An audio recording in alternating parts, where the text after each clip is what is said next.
ตกธรรมกำเมืองต่างสถานีวิทยุกระจายเสียงพระพุทธศาสนาแห่งชาติและสังคมคลื่นเพื่อการศึกษาพระพุทธศาสนาและวัฒนธรรมส่งสัญญาณกระจายเสียงจากห้องส่งสถานีวิทยุวัดฝ่ายหินตำบลสุเทพอำเภอเมืองจังหวัดเชียงใหม่ในระบบคลื่นความถี่ FM 104.50 เมกะเฮิรตซ์สถานีวิทยุ CM77 วิทยุอินเทอร์เน็ตล้านนากระจายเสียงในระบบคลื่นความถี่ FM 97.5 เมกะเฮิรตซ์สถานีวิทยุพระพุทธศาสนาวัดหนองกายตำบลสันปะยางอำเภอแม่แตงจังหวัดเชียงใหม่กระจายเสียงในระบบคลื่นความถี่ FM 99.75 102.0 และ 89.25 เมกะเฮิรตซ์สถานีวิทยุพระพุทธศาสนาจังหวัดเชียงรายส่งสัญญาณกระจายเสียงในระบบคลื่นความถี่ FM 99.50 เมกะเฮิรตซ์และวิทยุชุมชนเสียงตามสายหอกระจายข่าวตามวัดตามวาตามหมู่บ้านต่างๆพร้อมกันนี้เจริญสุขเจริญปอนญาติโยมติดตามรับฟังรับชมต่างเฟซบุ๊กเว็บไลท์ต่างเว็บไซต์ต่างๆอยู่ในเวลานี้รายการนี้ดำเนินโดยอาตมภาพพระครูวิสิทธิ์ศรีลาภรณ์เจ้าคณะตำบลป่าแดดเจ้าอาวาสวัดวังสิงห์คำตำบลป่าแดดอำเภอเมืองเชียงใหม่จังหวัดเชียงใหม่เป็นผู้ดำเนินรายการก็จะได้น้อมนำเอาธรรมะสาระแบบปืนบ้านล้านนา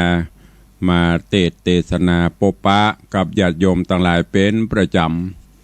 กูเจ้า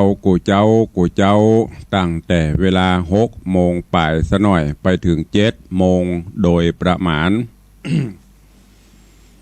ลูกเนอไผ่ยังบัดตื่นไผ่ยังบัดลูกเตื้อลูกกันได้ละเนอฟังรายการธรรมะตั้งแต่เจ้ามาจากครูบาอาจารย์หลายรูปหลายองค์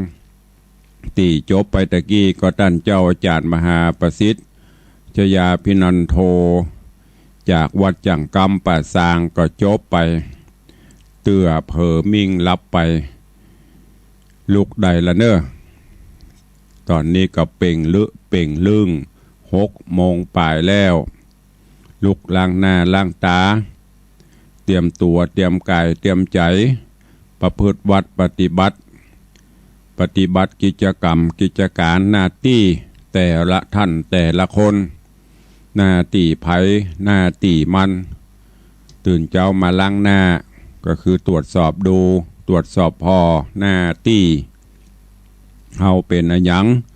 หน้าที่เฮามีอะหยังและจะต้องทำอะหยังก็ต้องทำให้ดีที่สุดเมื่อตะวาโอ้ฝนตกน้ำท่วมน้ำนองกูวัดกูวาไหลโลวันนี้แห้งแกกแดก น้ำฝนในที่นี้ก็คือสายทานแห่งศรัทธาแต่ว่าเป็นวันอาสาฬหบูชาญาติโยมศรัทธาเข้าวัดเข้าวาเริ่มตั้งจิตอธิษฐานตลอด3 เดือนหรือตลอดไปตั้งจิตตั้งใจประพฤติวัดปฏิบัติธรรมลดละเลิกอบายมุขต่างๆ การขันเข้าขันน้ำใส่บาตรหยัดปกแต่ละวัดแต่ละวาตะวานี้คงบัดต่ำกว่า100บางทีก็200-300เต็มวัดเต็มวาปากันใบพระสวดมนต์เวียนเทียนนุ่งขาวห่มขาวโอ้หันละจื่นอกจื่นใจเนอะอันเนี้ยอย่างที่ตุลุงได้รณรงค์มาโดยตลอดทุกวันพระทุกวันศีลนุ่งขาวห่มขาวตึงลูกล้านตันเต้าตึงปอดตึงแม่ปออุ้ยแม่มอนเข้าวัดละข้าวเผือกพอเหมือนเฮ็ดข้าวตอก พอแล้วมันแง้มตาพอแล้วก็ชื่นใจ แต่ถ้ามันเป็นแก่งแคนี่ลายบลงกงเก่งเขาลายจุมปุง ถามว่าได้ก็ได้หมดอะแต่ว่าความเป็นระเบียบอันเนี้ยตุลุงรณรงค์เชิญชวนพุทธศาสนิกชนเฮาอยู่มาตลอดเนอะอันเนี้ยตะวานี่เป็นวันเริ่มต้นบางท่านก็อาจจะปวารณาตั้งจิตอธิษฐานของงดสิ่งเสพติดเหล้ายาปาปิ้งอย่างต่างๆตลอดระยะเวลา3 เดือนหรือบางท่านก็ตั้งใจเอาตั้งแต่ตะวานี้ตลอดไปตลอดชีวิตจะงดจะละจะเว้น ก็อนุโมทนาเนอะมันก็ก้อยๆขยับไปเนาะจาก3 เดือนเพอออกภาษาแล้วก็ลวดยุดไปยาวตลอดได้ก็ซ้ำอนุโมทนาอย่างยิ่งจะนำพาให้สุขภาพจิตสุขภาพกายเฮาก็จะได้สมบูรณ์แข็งแรงเนอะวันนี้ฝนหยุดมดดักปิงวินบอย อย่างตุลุงบอกนะอันนี้ก็เหมือนกันเนอะอีพ่ออีแม่พ่อออกไม่ออกศรัทธาเฮาวัฒนธรรมประเพณีบางอย่างโดยเฉพาะการตานขันเข้าขันน้ำ เขาก็ปรับปรุงไปเนอะถ้าเปลี่ยนไปได้นะปรับปรุงไปตามกาลสมัยการเวลา ยกตัวอย่างยันตะวาเข้าประเด็ตานก็ตานวันนี้วันพุกวันฮือตลอด3 เดือนก็ตลอดปีเลือกเอาวันไหนก็ได้ส่วนมากแล้วก็เราจะไปยึดติดเอาคติความเชื่อว่าเปิ้นตานวันเดียวมากันวันเดียวเหมือนอย่างปีใหม่กันเนี่ยโอ้ล้นเบิกเบอทุเจ้าพระเนนฉันกันกับบมดกินกันกับบะเสี่ยงก็แจกจ่ายกันไปโอ้ศรัทธาตำหิมวัดนี่ตุ้ยเนอะกลางภาษานี่นะบอกว่าวัดไหนอะเพราะว่าอย่างข้าวต้มข้าวนมของกินของว่าก็มันนักตุเจ้าก็ไม่ได้จิเอาไป ไปแล้วก็ช่วยกันเก็บกันอย่างแต่ว่าถ้าเราลองมาแบ่งเฉลี่ยกันไปอย่างวันเนี้ยมาเจ้านี่ตั้งแต่ตื่นมาจะเมื่อตี 3 ครึ่งทำกิจวัตรส่วนตัวไหว้พระสวดมนต์เสร็จก็กวาดวัดกวาดวาลงมาถึงเวลามาจัดรายการณเวลานี้ขันเข้าไม่มีซักขัน แตกต่างกันกับตะวาลิบลับเลยก็ถ้าเปลี่ยนไปได้เราก็ลองมาปรับเปลี่ยนกันเนอะปรับเปลี่ยนไปตานกันไปทยอยกันไปตุเจ้าก็จะอิ่มผีก็จะกัดศรัทธาก็จะได้อิ่มบุญอันนี้ก็ฝากไว้ตัววันนี้ก็ก่อนที่เขาจะจะเอ่ยกันก็ยกยอดไปใต้รายการเนอะไปใต้รายการสัก4-5 นาทีตามปกติที่เขาได้เคยจากันกันนัวไข้หัวกันม่วนยำเจ้าสุขภาพเขาจะได้ดีในตอนนี้กับฟังน้ำฟังธรรมกันก่อนเอาแก่นเอาสารเอาสาระให้ก่อนใต้รายการเขาก็ก้อยมามาเอ่ยมาปบมาปะมาแจ้งข่าวสารอย่างต่างๆกันเนอะก็คงจะลืมกันไปละก้าลองโขงธาตุถึงที่ไหนแล้ว ส่วนมาก 90% 80-90ลืมฟัง แต่ลืมก็เป็นธรรมดาเนาะสัญญาความจำของคนเฮาแก่ตัวจะคือมันจำหมดก็เปลี่ยนไปบ่ได้ยิ่ง50ขึ้นไปในหูละแต่ก่อนตุลุงก็บ่ยะประเดี๋ยวนี้ตัวเก่าก็50ปลายละก็เริ่มหูละสัญญาความจำได้ไม่หูต่างๆก็เริ่มจะลงจะลืมไปก็บ่ว่ากันตุลุงก็เอามาสรุปให้ฟัง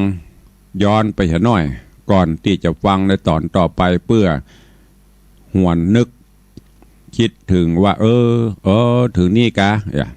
อีป่อยแม่ก็จะได้หวนกึดไปได้ในตอนที่แล้วถึงตอนที่โพธิสัตว์เจ้า ได้ขออ้อนวอนหรือว่าบนบานสารกล่าวต่อเตปาอาหักองค์อมรินทร์พระอินทร์เจ้าฟ้าเตบุตรเทวดาขอได้นำปาเอาประทาตเจ้าพระสารีริกธาตุ เอามายื่นมาปันเพื่อที่จะเอาประดับเอาไปประดิษฐานไว้ที่พระธาตุที่โขงธาตุที่ได้แปลงได้สร้างไว้เพื่อให้เป็นที่กราบไหว้สักการะบูชาของมวลมนุษย์และเทวดาในอนาคตการภายภาคหน้าองค์อมรินทร์พระอินทร์เจ้าฟ้าก็เสด็จจากสวงสวรรค์ชั้นฟ้าลงมาโดยแถลงเปตเป็นพราหมณ์แล้วก็เอาพระธาตุเจ้าสรีริกธาตุมาฮือโพธิสัตว์เจ้าได้พอได้กอยโพธิสัตว์เจ้าก็เปิงอกเปิงใจขอแลกไทยซื้อโดยเงินโดยทองพระอินทร์ที่แถลงเปตเป็นพราหมณ์มาบอกว่าโอ้บอกให้ได้ทรัพย์สินสลิงคารมูนี้มันอยู่บ่เมินแล้วก็ประกอบกับเฮาก็เท่าแก่เท่าชะแลแก่ชราไปบ่มีไผที่จะอยู่ปฏิบัติปัดปูยามเมื่อแก่เมื่อเท่า เอาอีบ่เฮาขอแลกกับลูกบ่าวของท่านเนาะเฮาจะเอาสารีริกธาตุของเฮาเนี่ยซึ่งรักษามาหลายเจนขกูลละก็จะเอายื่นปั่นแลกเอากับลูกบ่าวของท่านทีแรกโพธิสัตว์เจ้าบอกว่าโอ้มันจะเปลี่ยนไปได้ว่าลูกเฮาก็ฮักถามเมียก็บอกให้ฮือพระอินทร์ก็บอกว่าเป็นยังเฮาก็ไม่ได้บังคับบัแลกบ่เอาก็เป็นยังเฮาก็จะไปเสาะเถื่อคนอื่นเปิ้นมีโพธิสัตว์เจ้าก็มาหวนเกิดว่าเฮาได้บนบานสั่นกล่าวตั้งจิตอธิษฐานประพฤติวัดปฏิบัติธรรมขอฮือมีสิ่งศักดิ์สิทธิ์ที่ไหนนำปาพระธาตุสารีริกธาตุพระธาตุเจ้าเจดีย์เอามาฮือบัดนี้ถ้าจะได้แต่อย่างเฮาอธิษฐานโลส่วนลูกนั่นมันก็สำคัญนักกว่าโพธิญาณที่เฮาเสาะแสวงหาป่านปอก็ซั่นยังไม่เป็นบ่วงเป็นห่วงถ้ามันได้แห้งแปลงเอาใหม่ก็ให้ได้ก็เลยตัดสินใจแลก ฮือเอาสีภริญญาได้ยินก็โอ้น้อยเนื้อต่ำใจแต่ว่าก็บัคัดใจเพราะเปิ้นได้อยู่สร้างบุญบารมีร่วมกันแม้กระทั่งลูกคือพัทธสาระกุมารก็เช่นเดียวกันป่อว่าจะได้กับฟังบัคัดเอาป่อว่าป่อหันดีหันงามจะได้แม่หันชอบจะได้ลูกปฏิบัติตัวสุดท้ายก็ได้เอาสุพัทธกุมารลูกเนี่ยมอบให้กับองค์อมรินทร์พระอินทร์เจ้าฟ้าแลกกันกับพระบรมสารีริกธาตุเมื่อได้รับกันแลกกันเรียบร้อยแล้วองค์อมรินทร์พระอินทร์เจ้าฟ้าก็มาหันว่าโอ้ท่านเจ้านี่สละได้แต่ลูกเนี่ยแม้กระทั่งลูกก็สละเพื่อหวังหาบรมโพธิสมภารแต่ลูก ก็เลยมอบสารีริกธาตุให้แล้วก็บอกเรื่องราวที่มาที่ไปว่าเป็นไผ่ผู้ใดจากนั้นก็มอบคืนลูกฮืออย่างโพธิสัตว์เจ้าแล้วก็เสด็จขึ้นไปสู่สวงสวรรค์ชั้นฟ้าอันนี้เป็นเรื่องราวในตอนที่แล้วคือผูกทวนที่8วันนี้จะขึ้นผูกทวนที่9แล้วเด้อเรื่องราวอะลองโขงธาตุยักษ์เป็นจะได้เจิญสาธุชนญาติโยมทั้งหลายได้ติดตามรับฟังกันในตอนต่อไปผูกต่อไปณโอกาสบัดนี้นะโมตัสสะภะคะวะโตอะระหะโตสัมมาสัมพุทธัสสะสัทธะโบอัฏฐโคโสมหาเศรษฐีปิติสัมปันโนอัฏฐโคสิติสัทธะโวดุราสัพปุริสะตั้งหลายตั้งยิ่งใจม้วนหมู่อันทาโยดาฟังนิยายยังไปแจงพระจริงแสงเตสนาว่าอาทะโคโสมหาเศรษฐีดังนี้เป็นตนภิกขเวโดราภิกขุตั้งหลาย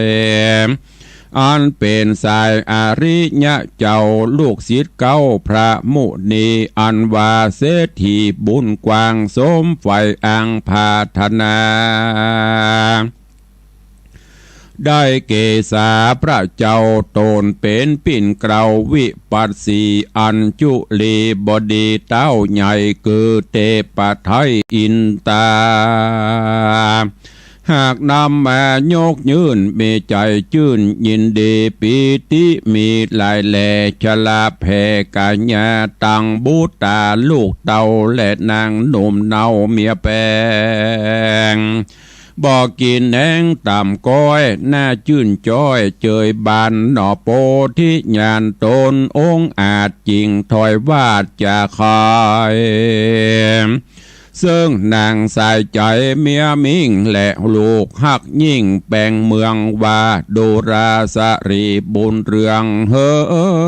ยเมียแก้วมีกุลเลิศแล้วเหลือลายนางคงควายจ้อยปี้บอดธานีต่างตานตังกุมารน้อยนอขับตามปอไข่ปันบุญบัตันจู้จอดได้โป้นขอดเว้นภายจุ้งเกิดใจจุโพเฮอพรำหูตามธรรมเฮาตานนำบ่ผ่อนตั้งแต่ก่อนเมินมา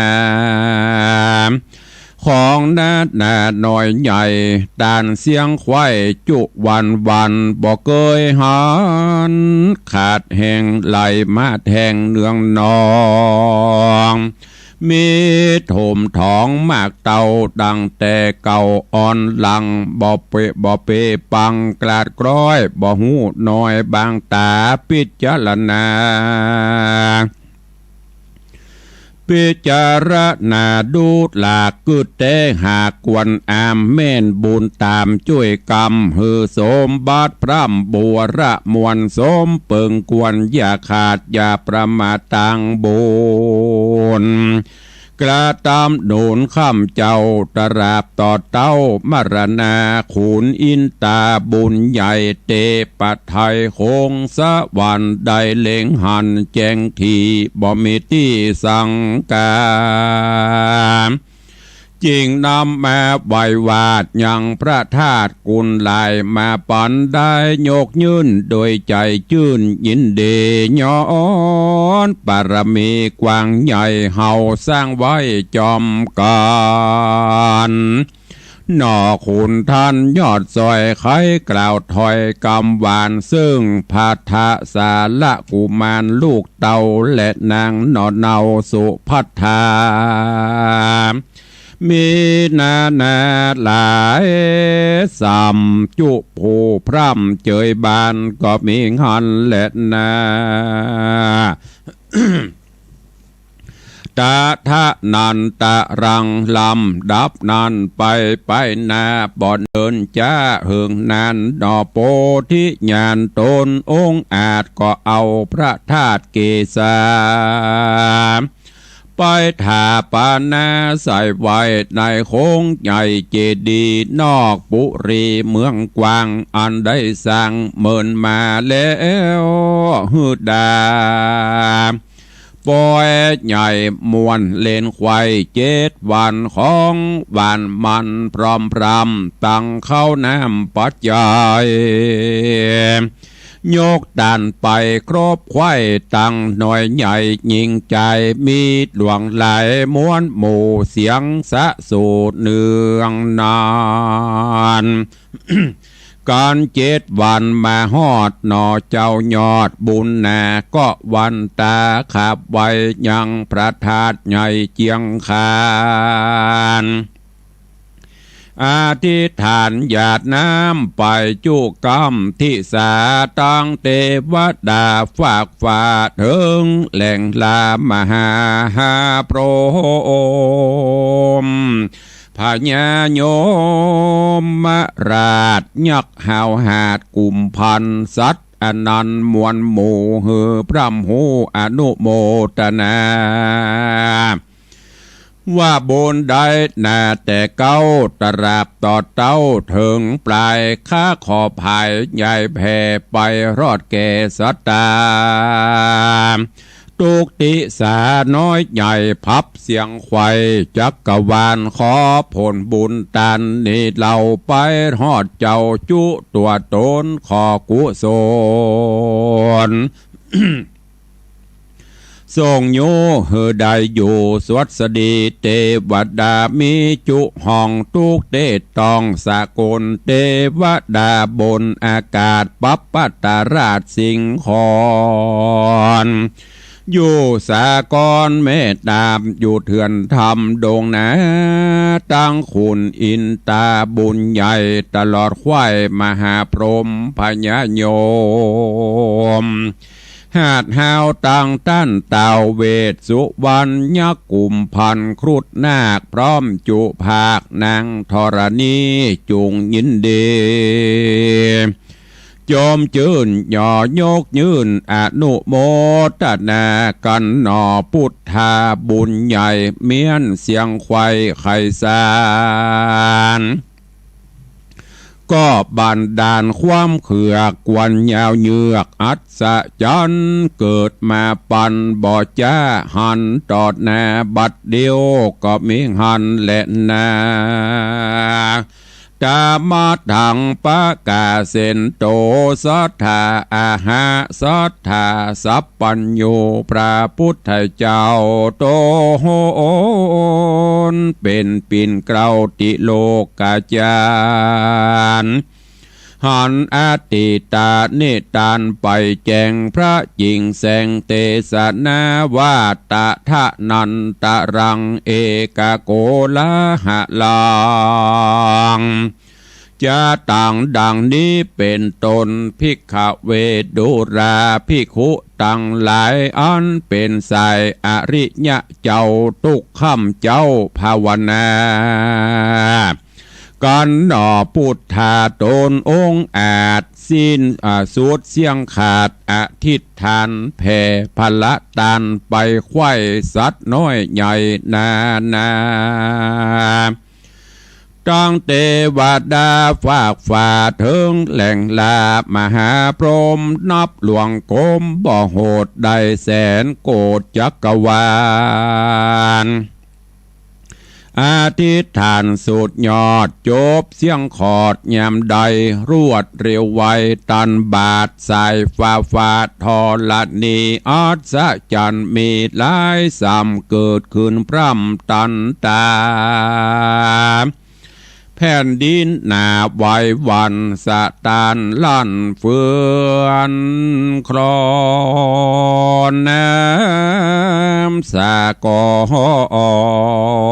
นความเขือกปุปุ้งเปลือกตีฟองน้ำน้อยนองโล้นฝั่งสายฟ้าทางดินดานเสียงสาธุการมีกองสนันห้องเวงหาป้าปะตาเมรุราชน้อมไว้วาดกวัดควายตาวันใสหายตาวันใสหายกว่าบดมืดฟ้าบังบนมืดจุหนจุแห่งบ่อสว่างแจงแดนดายเจ้าเวียงใจน้อยใหญ่แตกตื่นไข่ยิงใจเทวดาลายทวนนาถึงแหล่งลามหาพรหมเมใจโจมจื่นยาวสาธุเศร้าเนืองนันดังสะวันเตตองบ่อห่างห้องเมืองโคนโกลาโหนเหยือกยาวเกิดควายดาวปัทวีรัศมีลายแหล่นับอ่านแต่6ประการก็บันดาลปุ้งออกมาไปนอกเจดีย์ขาวแดงมีเหลืองอ่อนและปังซ้อนเขียวออกเป็นเกลียวสอดเสียวหวานกอดเกี่ยวดูเปล่า ล่างตีขาวไปก่อนแดงออกซ้อนตัวหลังเขียวเล่ปังไปนายังอยู่ทาสีเหลืองแสงเหลือยเหลืองซ่องแจงควายจุแห่งปุรีอัศจรรย์มีเกิดแล้วก็กราดแกล้วหายไปตาวันใสดังเก่าโบสมืดเศร้าหายโหนเสียงปลายบนหายขาดเมรุราชสิ่งคอนบ่เฟือนครอนไว้วันแผ่นดินสั่นหายไปเจ้าจอมใจตนองค์อาจหูแจงขวาดสัญญาโสมนาสา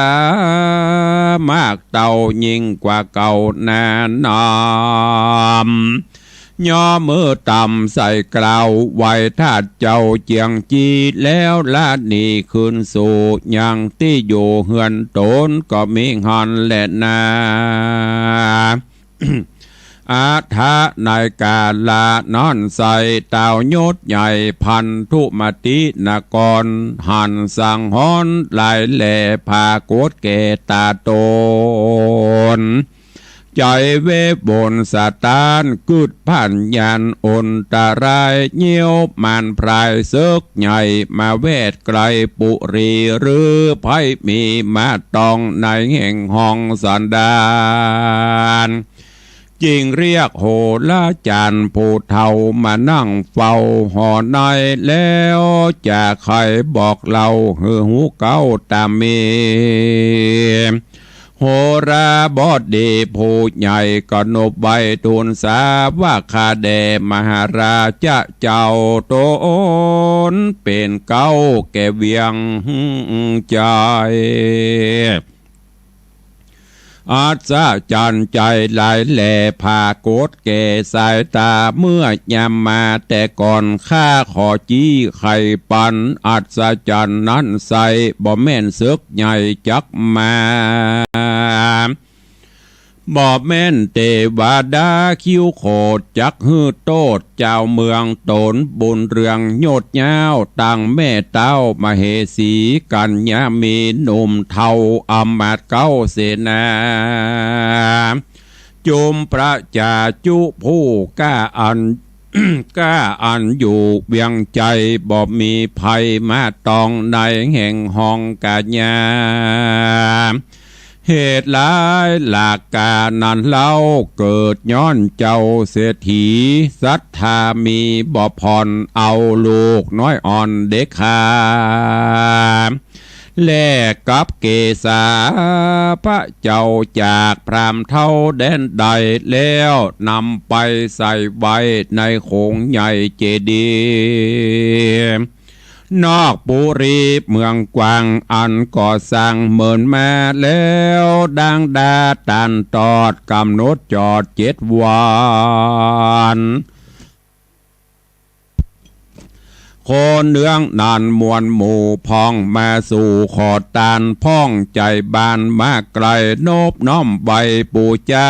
7 วันมาคบควายเศรษฐีใหญ่ยอตานอาทิษฐานภายแผ่นาบุญแก่สัตตาโจติสาน้อยใหญ่พร้อมเสียงควายอินพรมเตบัดดาโจมจื่นยาวสาธุเศร้าเนืองนานเมฆบางวันโบดมืดเสียงอืดอาแผ่นดินหน้าไววันมัจจุราชลั่นเฟื่อนครอนเหตุสังหรณ์หลายหลากที่แต่หากมีมาย้อนบุญหนามากเต่าแห่งตั้นเจ้าเสียทีขอเจ้าปุรียศใหญ่หูแจงควายตามมีก็มีหันเล็ดนา นิทิตังขีญาอันเตสนายังอลองคงธาตุผูกทวนที่เก่าตอนที่1ก็บังโกมสมเด็จสเด็จ ก็ได้ฟังน้ำฟังธรรมกันในช่วงนี้ลองโขงธาตุมาถึงยังผูกทวนที่เก้าตอนที่หนึ่งจบปริปุณนังไปเรื่องราวในตอนนี้ก็คือมาถึงยังตอนที่โพธิสัตว์เจ้าเขมมติได้ฮือลูกเต้าแลกเอากับพระธาตุเจ้าเจดีย์จากพราหมณ์คือองค์อมรินทร์พระอินทร์เจ้าฟ้าติตันเจ้าได้แถลงเปตลงมาเป็นพราหมณ์มาขอแลกระหว่างพระบรมสารีริกธาตุแลกกับลูกของ เขมบติกุมารหรือว่าเขมบติโพธิสัตว์เจ้าตกลงแลกกันไปแล้วสุดท้ายพระอินทร์ก็ขืนลูกฮือสร้างความดีอกดีใจฮือกับเขมบติโพธิสัตว์เจ้าและก็สุภัททะถึงหมดถึงมวลก็ดีอกดีใจจากนั้นโพธิสัตว์เจ้าก็ได้เอาพระสารีริกธาตุที่ได้รับมาอธิษฐานเข้าประดิษฐานณโขงพระธาตุเจ้าเจดีย์ที่สร้างขึ้นแล้วก็จัดฮือมีการเฉลิมฉลอง7 วัน 7 คืน ถ้าเป็นประเดียวบ้านเฮาก็คือปอยหลวงนะเฉลิมฉลองกันเสียงอึกกระทึกคึกคมปกเป่าข่าวสารไผไข่ม่วนไข่งันอย่างก็มาในระหว่างนั้นเหตุอัศจรรย์ก็คือฟ้าสนั่นแผ่นดินสะเทือนมืดฟ้าบดบนด้วยเหตุผลที่โพธิสัตว์เจ้าสร้างมหาปารมีปางใหญ่ปางหลวงได้สร้างพระธาตุเจ้าเจดีย์ถวายเป็นตาลไว้กบฏลาวหนาวห่อเสียงสาธุการจากเทบุตรเทวดาดังกึกก้องไปก็สร้างความแปลกประหลาดฮือกับหมู่เสนาอมาตย์ฮือกับหมู่ไพร่ฟ้าประชาราษฎร์ว่าโอ้เกิดอะไรอย่างขึ้นกับบ้านกับจองเขานี่ลั่งฟ้าหมอกทีกับเป่งลึ่งประเดี๋ยวยังมามืดครึ้มเสียงฟ้าแมบฟ้าห้องดังกึกก้องไปเกิดเหตุอันใดจ้าเขมบติโพธิสัตว์เจ้าก็ได้บอกว่าโอ้อันนี้มันได้เกิดเหตุที่ร้ายแรงอันใดเพราะต่างข้าได้แปลงพระธาตุเจ้าเจดีย์แล้วก็มีองค์อมรินทร์เจ้าฟ้าเปิ่นเอาพระธาตุเจ้าสารีริกธาตุมาฮือก็ได้สร้างเสร็จและเฉลิมฉลองก็เลยทำฮือเทพไทยเตปาอาหักสิ่งศักดิ์สิทธิ์ทั้งหลายตั้งสวงสวรรค์ก็ดีเมืองมนุษย์ก็ดีเมืองบาดาลก็ดีปากันสาธุการแผ่นดินไหวไหวกำปนาตเสียงฟ้าฟาดปึ่งปุ่มปั่มจากที่ฟ้าเป่งลึ่งก็กลับมามืดสักกำก็กลับเข้าสู่ภาวะปกติสร้างความอิ่มเอิบใจอิ่มบุญอิ่มกุศลให้กับโพธิสัตว์เจ้าพร้อมก็ด้วยครอบครัวอันมีลูกก็ดีภริยาก็ดีตลอดจนข้าทาสเจ้าบริพารและพี่น้องศรัทธาเจ้าบ้านวันนี้ก็ฟังมาตึกนี้บรรพูกก็แกวต่อเนาะว่าลองโขงธาตุจักเป็นจะใดก็เชิญญาติโยมเฮาก้อยติดตามหับฟังกันเด้อตุลุงก็เอามาเล่าเอามาเทศให้ฟังไปการเวลาวันละชั่วโมงพ่องของเฮามีเวลาวันละชั่วโมงก็สลับซับไปแบ่งเวลาไว้ได้ได้จ๋ากับญาติโยมศรัทธาตายรายการตัววันนี้ก็โป่งวางไว้ตะอีก่อนเนาะวันพุธเขาก็ติดตามกันในตอนต่อไปเนอะ ก็ขอก่อนที่เราจะได้จ๋ากันหลังหน้าใหม่ก็ขออนุโมทนาบุญขอบคุณเนอะกับญาติธรรมอีปออีแม่ปอออกแม่ออกศรัทธาคุรุอุปถากสันนิบันตันเข้าที่ได้เสียสละเวลามาห่วมบุญกุศลกับต่างวัดวังสิงคำบางท่านก็สละเวลามาเยี่ยมมาเยือนมาไหว้สาสักการะบูชามาวัดก็ทยอยมาช่วงนี้ก็มีมาเรื่อยๆละเมื่อช่วงก่อนนั่นโควิดมันควิดหัว ก็เลยจางไปต ตอนนี้ก็มีมาเรื่อยๆก็ต้องขออนุโมทนาและในส่วนที่ญาติธรรมญาติโยมได้ให้ได้หอมได้ร่วมกันตามที่ตุลุงได้ประชาสัมพันธ์ไปในโครงการบูรณะปฏิสังขรณ์ฝ้าเพดานทาสีตกแต่งซ่อมฟืนไฟอย่างต่างๆของวิหารหลวงและวิหารพระเจ้าตันใจที่วัดวังสิงคำตลอดจนได้ปูพรมพื้นใหม่หมดในช่วงก่อนเข้าภาษาเร่งกันจนเสร็จไปก็ได้รับเมตตาจิตเมตตาธรรมจากเศรษฐีใจบุญในทุนใจดีพอออกไม่ออกศรัทธาผู้มีใจบุญใจกุศลมาโดยตลอดตุลุงก็ได้ประกาศอนุโมทนาชื่อไปเนาะอย่างเจ้าภาพพรหมอันมีท่านสว.ชูชัยเลิศพงศ์อดิศรก็คือหรือท่านว่าที่ผู้สมัครนายกองค์การบริหารส่วนจังหวัดเชียงใหม่ท่านต่อไปที่เปิ้ลจะเลือกกันไปหน้าเนี้ยก็มีเจตนาพร้อมคณะของเปิ้ลมารับเป็นเจ้าภาพคือเป็นจำนวนเงิน100,000กับแถม50,000 150,000กระปูไปจบปริปุณณังในส่วนที่ญาติโยมได้ให้ได้หอมไม้แกะสลักไม้เข้ามุมต่างๆนั่นก็เอามาใส่ไปตอนนี้ก็ยังขาดอยู่ต่างวัดก็เอาสตางค์ส่วนต่างวัดกองกลางที่เขาจะสร้างกุฏิไปเอายืมมาใจก่อนเอาไปซื้อใส่ให้มันเซ็ตก่อนเข้าภาษาก็ขอขอบคุณส่วนท่านที่จะร่วมโมทนาบุญก็ร่วมมาได้อยู่เนอะยังรับบริจาคไปในส่วนของพระพุทธรูปสิงห์คำหรือพระเจ้าทองคำที่เขาจะหล่อจะสร้างเป็นต้นเป็นองค์ไว้ตีไว้เป็นที่สาสักการะบูชาของมนุษย์และเทวดาในอนาคตการไปเมินนานนั่นก็รอคาดว่าเดือนหน้าคาดว่าอยู่เนอะพอดีช่วงหลังนี้งานนักตุลุงยังไม่ได้หามือจันวันดีเตื้อก็ถ้าเปลี่ยนไปได้กึดไว้ว่าอาจจะรอในวันทำบุญครบรอบอายุวัฒนมงคลวันเกิดของตุลุงอาจจะเป็นวันที่21เดือนหน้านี้ก็ก้อยติดตามฟังข่าวไปเนอะถ้าได้อูจาผู้เฒ่าผู้แก่กรรมการบริหารอย่างแล้วตกลงโปร่งใจจะได้ตุลุงจะนำมาประกาศให้แหมกรรมส่วนทองคำ ญาติโยมอาจจะคิดว่าเอาอย่างบ่แล้วแต่การไม่ได้ก็ทองคำนะก็ตามที่ได้บอกเขาไปทีแรกเขาจะใจทองประมาณ108 บาทขึ้นไปคือบัตรต่ำกว่า108 บาทอีเตอร์องง่ายๆพระเจ้าองค์นี้ทีแรกก็จะว่าจะรอประมาณ3 นิ้ว4 นิ้วแต่ตอนนี้ช่างเปิ้นได้กิจนาฤศนาแต่งแต้มแบบจำลององค์จำลองออกมาโอ้ดูพระพักดูหน้าดูตาเปิ้นอิ่มเอิบงามแต่ว่าองค์มันขยายใหญ่ขึ้นก็ต้องใจทองนักขึ้นเนอะจะไปว่าตุลุงนี่อย่างสัจจะหมีมันใจเนอะ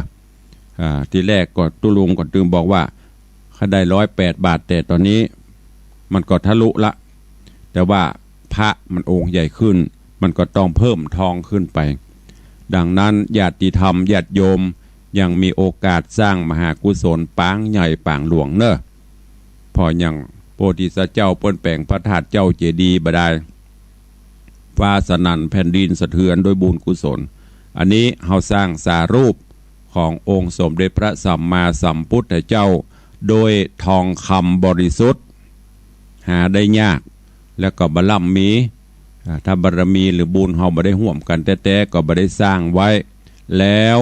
ก็จะเป็นที่ประดิษฐานวิไว้ที่สาของมนุษย์และเทวดาไปตลอด5 ปันพวสาเนอะตุลุงก็ขอน้อมเอิญเชิญชวนทุกท่านตัวจะร่วมเท่าใดก็สุดแล้วแต่เนอะเอาละมาถึงหน้าไม้วันนี้ใครจะอู้ใครจะจาจะเอ่ยตักตายกับยำเจ้าภายยังได้ใส่กันทำก็ใส่เนอะดีว่าตุลุงทวงกันทำนะเข้าภาษานี่เขามาวัดเขาใส่กันทำหรอขลังปังปะโตเอาไว้อย่างเหรียญ เหรียญลงบาทอะไรยังบาทกันทำแต่อยู่บ้านนี่ไม่ได้ยินเนอะตามบ้านเพิ่มมาใส่บาทนี่นะ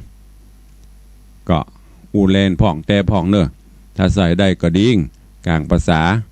อย่างเขาไปวัดเขาอย่างจก พี่ตายแม่อุ้ยหม่อนโจกเสื้อบ่ห้อยขะแล่งนึกว่าโจกอย่างโจกสตางค์ใส่กันทำไม่ได้ยังมีอยู่นะไอ้ยินดูพระน้อยเตะทำเสร็จเรียบร้อยคนเฒ่าคนแก่เปิดมาแป่งควกหมากอย่างปนห้องอย่างก็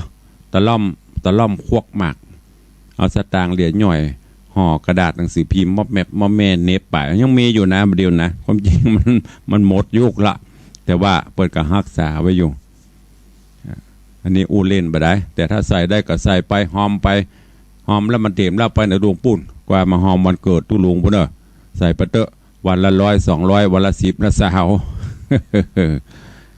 ใครจะอู้จะตัวตุลุงเข้ามาได้เนอะ081078306540ใครจะอู้ตัวก็เข้ามารวมบุญกุศลแต่ว่านี่ก็มีมาจะหลายเนอะแต่ตุลุงไม่ได้ลงจดรายละเอียดเตื้อเพราะงานก็นักเดี๋ยวนี้ยังนั่งเตะไปกระตาเหมยโนเหมยลงเนี่ยกำลังจะเริ่มฟิตขึ้นมาดีขึ้นหลังจากตั้งแต่วันที่15มาละอย่างที่ได้บอกไปลุยงานเหน็ดเหนื่อยประกอบกับสุขภาพก็บ่ค่อยจะเต็มร้อยละ บางวันถ้าเบาหวานมันแล่นหาหน่อยก็จะเริ่มเพลียพ่องเขาตุลุงก็เป็น ไม่ได้ขอมันมาขออยู่ตัวก็คือมันอยู่ไปแต่บอกมันช่วยกันอยู่ช่วยกันสร้างคุณงามความดีจะไปหายเนอะจะไปกำเริบเนอะถ้ากำเริบขึ้นมากับเผาตัวกันหมดบอกมันนะมีกอฟังอยู่กอตีไหนพองเข้ามาวันก่อนได้รับแจ้งจากด้านเจ้าผอ104วันนี้ลืมไปละเพราะว่ามีสถานีอย่างเพิ่มเห็นก็ตีลิงสัญญาณของวัดจันทร์นี่กะอำเภอกัลยาณิวัฒนาสถานีวัดจันทร์ลิงสัญญาณเสียงธรรมเพื่อญาติโยมฟังอยู่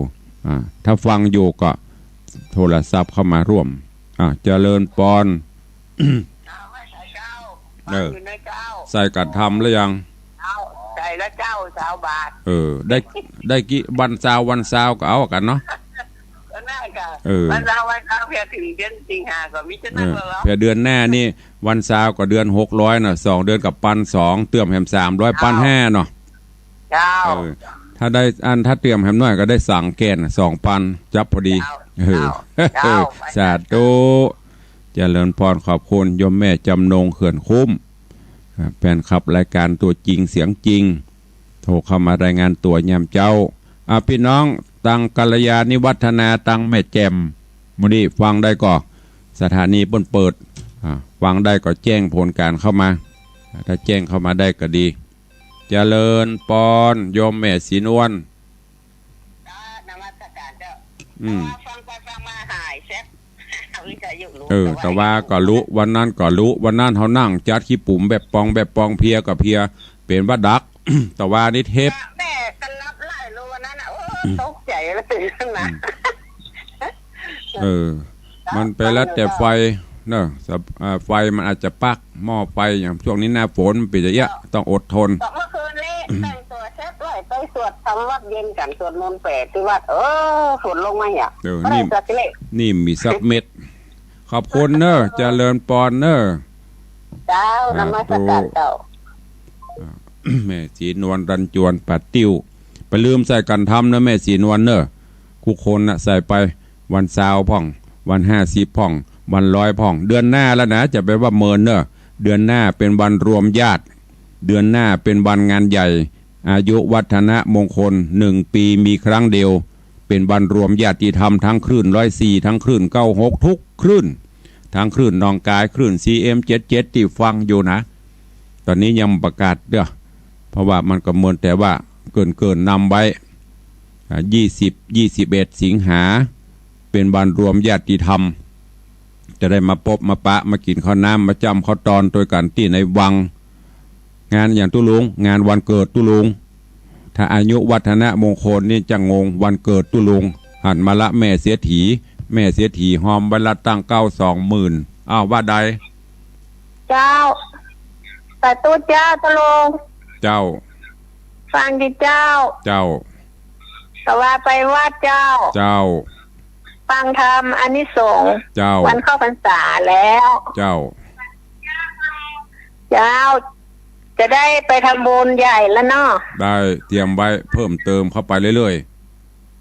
เจ้า เจ้า เตรียมไว้แล้วเหมือนแล้ว ๆสาธุเมินแล้วก็เพิ่มเข้าไปให้มันนักๆให้มันเต็มใหญ่ๆสุดไม่สร้างนะเนอะปีนี้ เจ้า ปีนี้พยายามเอาต้นไม้สร้างเนอะหมดแล้วมันต้นคาปีนี้เอาต้นไม้สร้างฮะ น้องอีได้อยู่กับเจ้า ไหนก็ได้นะก็เอาไม้สร้างนะหมออีมาได้ไม้เหียต้องเอาไม้สร้างเอา เจ้า สาธุอนุโมทนาโนแมนเดอร์ เจ้า เลิญ สา พ ธุเจ้าร โยมแม่ปราณีพยัคฆ์ไคหพลโอ้ยแม่เปิ้นอูไว้เมินละหอมไปฮะวันเกิดตุลุงอีแม่จะหอมต้น20,000อีหรอสาธุอนุโมทนาเนอะปฐมฤกษ์อาจจะนักกว่านั้นอยู่แต่ไม่ต่ำ20,000อันนี้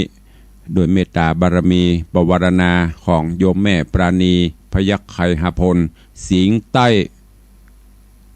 เสือใต้ เสือใต้สิ่งเหนื่อยจะว่าได้บ่ฮู้สู้ปนได้ก่อประเด็นนี้เสือใต้ปนตั้งวันละ20,000 อันตั้งกลางได้หลายอยู่อันสิ่งตั้งกลางนี่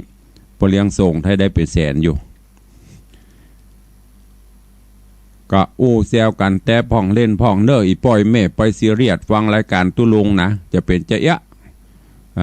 บางพ่องก็โอ้บ่ม่วนสถานีบ่เดียวละบ่ได้อู้กันม่วนอันนี้ก็ถึงเวลาฮื้อธรรมะตุลุงก็ฮื้อเต็มตี้ถึงเวลาอู้จากันก็พอควรแก่เวลาเฮาบะทำลายสถานีบะทำลายเวลานักบะใจเวลานักสัก4-5 นาทีใต้รายการอู้จากันก็เชิญชวนเนอะร่วมใจกันทำไปเนอะอันนี้อู้แต่นะเริ่มจอมไปได้ละขอรายการอื่นนี่ปตบมีเจ้าภาพหรอกเป็นผูกของตุลุงนี่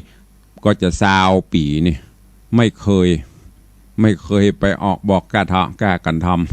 ำปีนี้ใครจะหอมก็หอมไว้เนอะใส่กระปุกไว้มียันแห้งก็เอาน้ำคุไว้ตั้ง เอาน้ำคุตั้งไว้หน้าทีวีหน้าวิทยุเนอะมากองนะโมก็ใส่ไปเลย100แล้วก็วันที่21ก็ห้ามเอาไปจ่ายเนอะใส่แล้วเป็นของตุลุงนะห้ามเบาะเอาของตุลุงเนอะเดี๋ยวหิวตุลุงยืมบนเนอะควักบ่ได้เนอะปุ่นบุบออกวันที่21ปุ่นก้อยเอามาใส่ออมสินใส่อย่างมา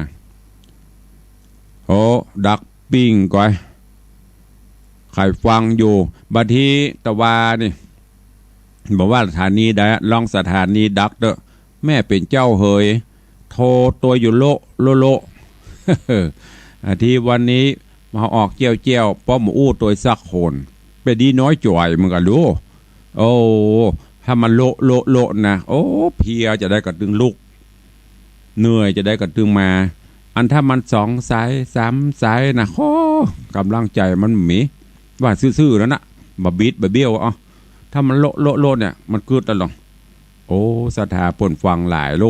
บ่เตะเนอก็เกินหอดปนท่าฟังอันนี้ฟังหุไม่ได้ก็ฟังกัดตุลุกเขาบัดโท แล้วบางทีมันดักกับวัดโทมันเดือดถึงเฮาอ่ะมีก็เวลาจะหมดแล้วโดถ้าจมแก่ๆก่อนจะมาแม่ขวัญเมืองก่อนอันแม่ขวัญเมืองก็ถ้าได้ยินบ่นจริงๆเดี๋ยวมาแล้วแม่อยากได้ยินได้บ่นนะ เจริญปอนแม่ขวัญเมืองว่าไงเอ่ยเสียงดังชัดเจ๋วเลยนะคะขนาดเสียงดังนะแม่ไม่มีใครคุยด้วยเลยบางคนยังไม่ตื่นก็มีมั้งคะโอ้ยเอาตุลุงกล่อมนอนเนาะนอนไปฟังไปแล้วก็มิ่งหลับเนาะไม่หลับแล้วค่ะตอนนี้เจริญปอนขอบคุณนะแม่เนอสาธุเจริญปอนโยมแม่ขวัญเมืองแห่ล้อมบนฟังตลอดไม่ก็ลักอันโทรเซลเล่นเป็นเตื้อเจริญปอน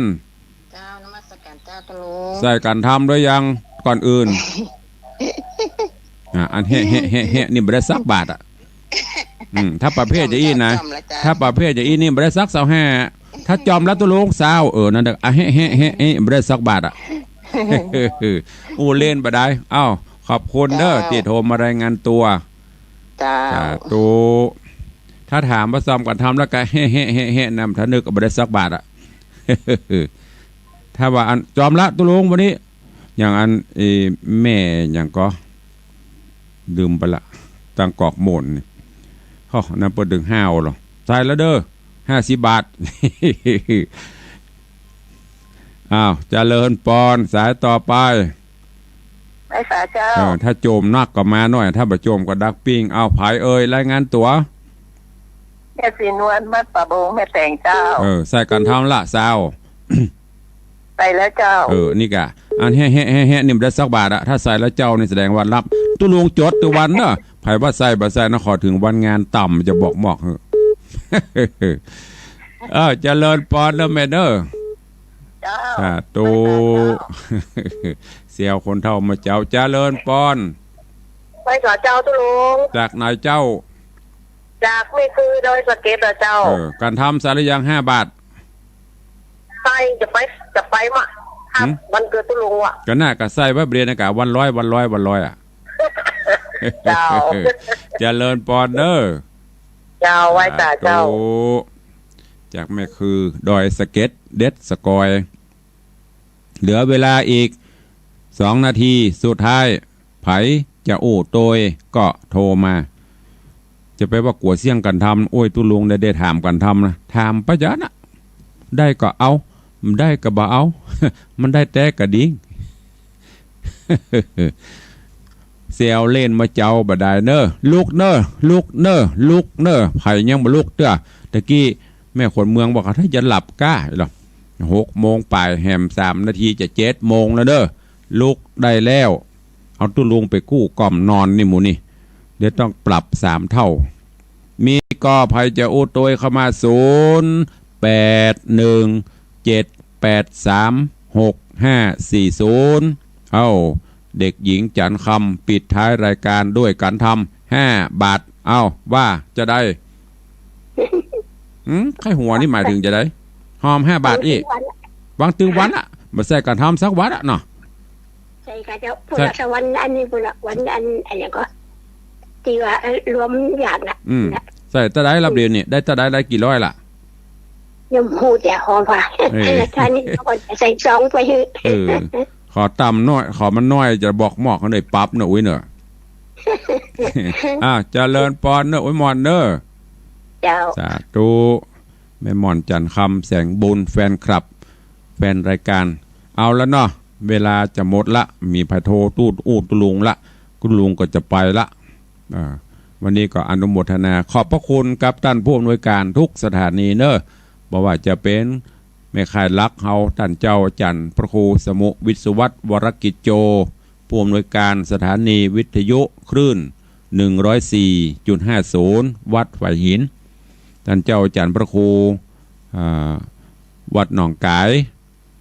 ผู้อำนวยการสถานีวิทยุตั้งแต่เป็นพระครูใหม่นิ่มได้ปะเพิ่นนะแล้วก็ชื่อก็ลืมมันบ่ล่ำได้ห้องชื่อพระครูใหม่เนี่ยงูจากกันท่านเจ้าอาจารย์ประหลัดประเสริฐแต่ชื่อใหม่นี่ลืมก็เดี๋ยวก็เสาะมาจดไว้แล้วก็พอต้อมพอสถานีวิทยุ CM77 วิทยุอินเทอร์เน็ตล้านนาท่านเจ้าอาจารย์พระครูทีละสุธีไม่ใช่ทีละสุธีสุตตะสุนทรด็อกเตอร์พอสถานีวัดพระแก้วจากวัดเจียงไฮ้ตลอดจนทุกสถานีเนอะที่ได้ลิงก์สัญญาณสถานีวัดจันทร์กัลยาณิวัฒนาตัวลิงก์สัญญาณแต่ว่าตังปูนดักปิ้งนะใครฟังสั่งเสียงสายมันจื่นใจพ่องไปฟังก็โทรเข้ามา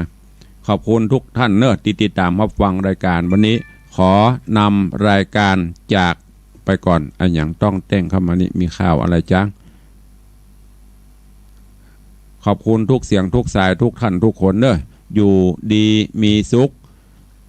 อายุมันขวัญยืนวันนี้ขอให้มีโจกมีใจ ทำธุรกิจใดๆสำเร็จเหมือนกันทุกท่านทุกคนเนอะจัตตารโอธรรมาวัฏันติอายุวันโนสุขังปลัง